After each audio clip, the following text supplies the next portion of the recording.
This might be the biggest episode of the season yet, with a huge Caleb reveal, Frankie's identity, and Maeve's resurrection. We're not going to waste any of your time, let's get into it. Just like episode 3 started with a whisper from a loved one, so too does episode 4. Caleb reels from his fly attack, but notice that there are no flies here. Have they already disappeared, or is that because they never existed in the first place? We get to see what happened at the lighthouse, a place we've seen in Maeve's flashbacks. This was filmed in Cabo. They are here to destroy the last remnants of Rehoboam. You may remember this place from season 3, in which Serac and his brother would create and test early versions of it. Of note here is Caleb asking Maeve what they'll do after this war is over. She assumes they'll go back to their regular lives, but Caleb wonders what that looks like for them. I can't help but think there are some feelings these two have for each other that have never been expressed. They blow the place up, but during their escape, Caleb is shot. Fortunately, Maeve can hack into Caleb's limbic system via the drip installed on the roof of his mouth. We've seen other characters have this, such as Gerald in season 3, who would use it to help him fall asleep, and William, who did not have the most peaceful installation of one. Usually this drip requires a dissolving limbic tab, in which you are then transported to a happy or peaceful scene,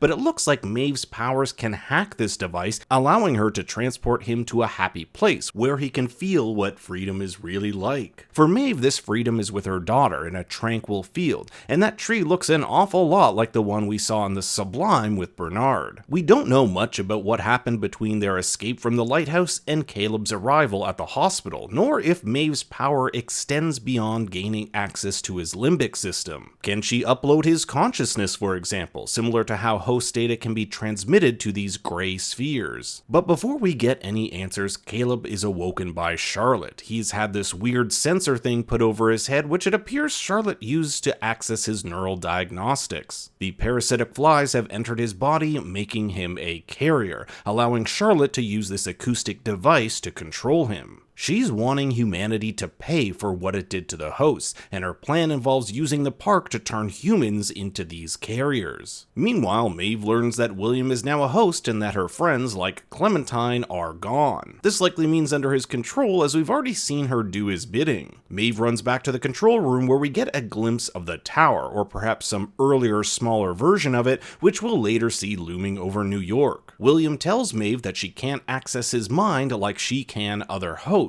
Charlotte has made some upgrades, but Maeve isn't hacking into his brain. She's hacking into the machine, letting off a huge auditory blast that allows Caleb to take Charlotte hostage and for them to escape. If she can do this on this device, does that mean she can do it on the larger one in New York? For those wondering, Maeve's host idea is the same as seasons 1 to 3, however there have been instances where it's been different in the past, but this is the main one that's been used. Maeve refers to Charlotte as Dolores' dark side, and she's right. This Charlotte is one of Dolores' copies that has gravitated towards Dolores' evil side, something we really saw manifest in season 2. Speaking of Dolores, or should I say Christina, she's overslept, something her roommate Maya thinks is odd, and that might be because this goes against her loop. Every time we've seen Christina, she pretty much does the same thing every day, wakes up at the same time, goes to work, comes back, and is pressured into going on a date. When she last deviated from this, it was tracked by her boss. Well, she's deviated yet again and spent most of the night painting the tower on one of her paintings, which appears to be a view from her balcony. This drawing looks similar to the one seen with the homeless man and at the psychiatric hospital. Her roommate mentions having nightmares that felt real about her and her family being swarmed by flies during a picnic. This hints that these flies overtook the world and that everyone in New York is a carrier under Charlotte's control. Keeping up with the black and white theme, you'll see Christina's closet filled with black and white clothing. Just like in episode 1, she had to choose between black and white shoes. In the far future, Bernard watches these drones overhead. Because he's seen the outcome of the world while in the Sublime, he's not too concerned about being spotted. These two finally have names. The woman who picked up Bernard and Stubbs is referred to as C, and this guy, J. The two butt heads. C wants to follow Bernard to this supposed weapon in the desert, while J doesn't doesn't trust them. He believes there's something more important, a female outlier. The last time we heard the term outlier was in season 3 to refer to anomalies like Caleb. These are people that Rehoboam could not accurately predict. My hunch is that this outlier is Dolores, and I'll explain why I think that is in my teaser trailer spoiler section at the end of the video. C goes out on a limb believing Bernard to be telling the truth. Jay allows her to go on their treasure hunt, but takes Stubbs as collateral, should anything happen. We also get a brief moment with C's lover, Odina, a name which means divine creative inspiration. Back in the 1920s park, Maeve knocks out a cop looking for that notorious bootlegger Hector, who we saw Maeve kill last episode. She steals his cuffs so Caleb no longer has to hold Charlotte using his shard of glass. That's gotta hurt. They have to make their escape quick before everyone in the park is infected. Their plan is to make it right outside the park's boundary where Caleb's men can extract them. Charlotte chides Maeve, saying she could have lived if she hadn't been so sentimental, referring to her tapping into the grid to check up on Caleb, an event which alerted Charlotte's men to her. The telephone poles have been equipped with these audio transmitters dispatching orders to the carriers. Now, I combed over all the New York scenes from the first 3 episodes to see if I could find any of these transmitters, and the closest thing I found was this. Honestly, it could just be a regular light and that the giant tower sends out these transmissions. With Caleb and Maeve on the run, the park guests are instructed to take them down. This was likely done by William, who survived that blast a few moments ago. Bonus points if you caught Temperance Clementine here. During their escape, however, Caleb, under the control of the sound, almost kills Maeve, but he's stabbed right before it happens. Remember that in these parks, hosts can't harm humans, just like we saw Caleb get shot last episode and it didn't affect him. But there's nothing to say a human can't harm a human, so this is likely why this carrier was able to stab Caleb, and when he's shot by Maeve, you don't see any blood come out, because Maeve is a host and her gun here wouldn't work on a park guest. As we follow Bernard and C, we get a glimpse of the construction site on the top left corner. They've brought with them this giant fan which kinda looks like an airplane engine. They're interrupted, however, by some sort of drone, one which narrowly detects Bernard, who finds an insect in the sand, one of his visions he had while in the Sublime. This is yet another sign that he's on the right track. Maya helps Christina with some lipstick, the same kind she gave her in episode 1. Christina drops it and it rolls towards Teddy, just like the can in Westworld. Not only that, he says the line, "Don't mind me. Just trying to look chivalrous." "Don't mind me.